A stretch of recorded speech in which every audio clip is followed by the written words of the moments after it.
Baker, and it is, I think, timely to recognise, as the Minister reflected, that this is a difficult and troubling process that we have to work through, and it is a process that has sat around for a long time to seek resolution. And will there be a perfect answer? Will there be the ability to rectify the harm that was done? I would suggest not. We have a very difficult task ahead, and the perfect solution does not exist, because every single individual that has been harmed, that has been damaged, has their own individual story, their own individual expectations. And our job in this House and in this government is to try and wade through with a clarity that will provide some direction, some trajectory under which we can seek to diminish the challenges that are being faced by these individuals. And I think it is really important that we do not use this as a political football to kick around this House, using those very voices that we need to be listening to, and we actually look at how we can make these decisions reflective of the voices that you're hearing, and how we can continue to develop a process. As the Minister has outlined, we are not at an end point, we are on a journey. But what this government had to do was make some decisions about a pathway forward. They had been waiting long enough. And is it the perfect solution? We will not know, because every single person, as I said, has their own expectations and their own harms to heal. But what we do know, rather than heckling in this House, is that we have invested $774 million into a process, into redress, into something that is tangible, that we can say there are some actions underway. And it is tragic that we are not revisiting this message over and over again, that we are on a pathway. And this is a solution that we will work on, that we will develop.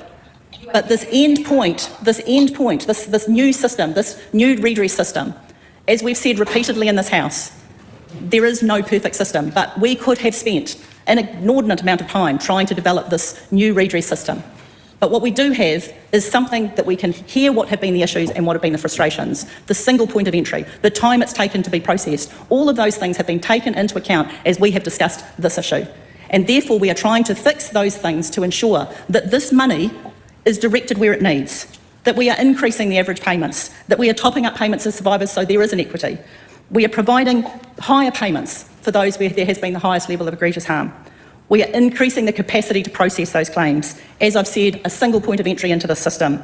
And we have established an independent review and access to support. These are not small things. This has been an incredibly tough decision. And we cannot risk harming those who are seeking support and guidance by making this all about what has missed out and not about what is being delivered. And we will continue to listen. And I would say really categorically, as I have stood beside the Minister talking to these survivors about their journeys and their stories, every single story is individual and every single story has been listened to. But can we meet everybody's expectations? Unfortunately not. But what we can do, instead of sitting in a paralysis of the perfect solution, is not let that perfect be the enemy of the good. And we have to make sure that we do something. And that is the discussion that we should be having. Māori Mino Kapakingi. Tēnā koe, Madam. For those who are wondering why I'm a bit quiet, it's more the sensitivity of the subject, and I don't feel that I am probably the best expert to rage. Well, I mean, yeah, look, I mean, I can rage if people want me to, but yeah, like you said, it's not appropriate to rage. Yeah, I mean, if you see me get angry, folks, it's not. It's to do with the level of action that has been failed to take place, because I do care about victims, right? So that's, if you see me get angry, that's the reason why. Now, she's out here, Casey Costello is out here saying the perfect solution does not exist. Well, here's the thing. No one is asking for a perfect solution. Why are you even saying that? What they're asking for is that the recommendations made by the Royal Commission are upheld. They're just, they're asking for reparations, and they are, the state abuses you, yes. Like I said, I've gone over the numbers again of how much it's cost victims. It's quite a horrific number, and like what it ends up doing for someone, because I mean, if you've been abused, it affects many things in life, and not everyone ends up in, say, the fortunate position of becoming the Minister of Children over the government department that looked after you as a kid. You know, most people, some end up homeless, some end up in social housing, psych wards. The list goes on, and it's not exactly a simple, clear-cut fix in order to make things work either. It's a very touchy subject.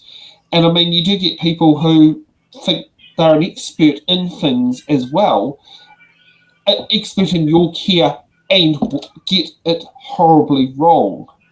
And I mean, we can go back to looking at Casey Costello's history as a detective. She's had to deal with some very horrific cases. Yeah. So I find it really frustrating when she says the perfect solution does not exist. Again, no one's asking for, heaven on earth. What they're asking for is that the recommendations by the Royal Commission are upheld, and that National upholds their commitment to creating a new scheme. Luxon put his foot in his mouth by saying, hey, we're going to have this awesome scheme, this brand new scheme that's going to make lives better, and give people the reparations and the justice they need. We're going to have this new scheme by next year. Where is it? I mean, look, I understand. I get the utilitarian argument that Erica Stanford has put forward. It's like, it's better to do something than to do nothing. I agree. But you need to get a new leader because he's screwing you guys over. It's same with Nicola Willis. She's screwing you guys over with the budget and all the cuts to public sector jobs. How are you supposed to get anything done? Yeah. And just for those who are wondering why Parliament, as you would see in that shot there, a lot of it is empty, is the fact that many of those members in Parliament have to also go to other commitments like select committees, dealing with preparing speeches for different points in there, other things in there. So and considering this was a debate without notice, it wasn't planned. So as you see there, you probably end up with a bit more of a skeleton style approach of who's actually in there. Yeah, and again, like you said, this debate wasn't, ministers were not made aware of this debate ahead of time. Yeah. That's a problem, right? Yeah. That's a big problem because, you've got Nicola Willis, she's I don't know what she's doing. She's listening to lo-fi hip hop at 3 a.m. in the morning, writing out the budget. But, she's made all these commitments, and unfortunately, people are going to suffer as a result of that. When you look at tax cuts for landlords, you look at tax cuts for corporations, who ends up suffering? It's the people at the bottom. Yeah. And this is just another example of that. I mean, Casey Costello is out here saying, we can't turn this into a football. I'm sorry, but your coalition has, because of the budget and the cuts to public sector roles. Yeah. You turned it into a football. Didn't have to work. It didn't have to turn out this way.